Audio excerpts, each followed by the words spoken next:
In a new ad, Hillary Clinton blasting Republicans for politicizing Benghazi. But is she politicizing tragedy as well with her new push for gun control? She even suggested she use her executive powers to achieve her gun control goals. Judge Andrew Napolitano joins us right now.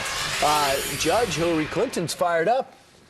Brian, it's 13 months before the presidential election that she hopes to be a candidate and she hopes to win.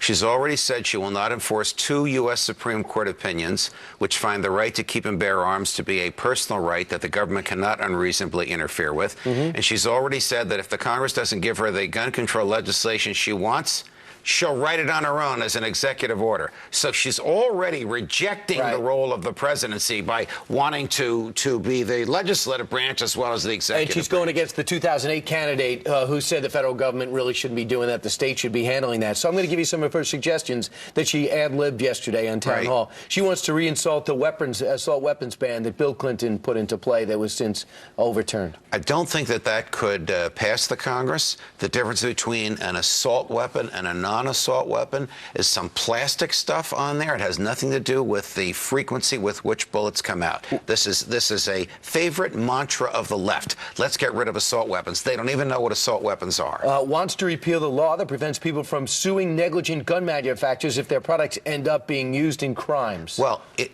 if a gun misoperates, of course you can sue the manufacturer. But if a crazy person or a crook or a monster takes the gun and uses it to harm someone, that is not the fault of the manufacturer. If somebody's in an automobile accident and has nothing to do with the operation of the car, it's been driven improperly, you're not going to sue the manufacturer of the car. Expand background checks.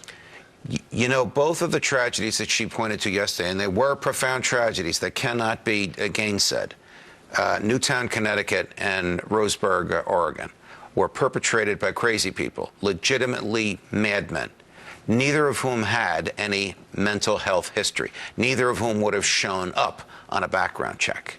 So the background check that she wants to expand, which takes 45 minutes using FBI computers, to which all gun sellers have access, is not the answer to this. What she wants to do is ban guns, because she is of the ideological view that we do not have the right to protect ourselves, that the government will take care of us. And we know, as hardworking as the police are, as selfless as they are, as much pressure as they're under, they can't be everywhere all the time. And Judge, I think in the big picture, everyone wants this to stop. The quickest way to get this to stop is to not politicizing, number one, and number two, to do what? What would have stopped what happened in Oregon? In Oregon, a U.S. Army Ranger veteran used his body to stop 7 bullets. His gun was in his car in the parking lot because the school is a no-gun zone. If he had been permitted to carry the gun, this monster that killed a professor and 9 students would have been stopped before he killed anybody else. Well, I'll tell you, you know this. Barack Obama in his press conference Friday mocked that school of thought that more guns would be the answer. But statistically, where there are more guns, there's less crime. A madman willing to kill people couldn't care less about gun laws. But even a madman is terrified of a premature death. They want an easy target. Judge Napolitano, thanks so much. You're welcome. Complex issue, you always make it so simple. Meanwhile, straight ahead.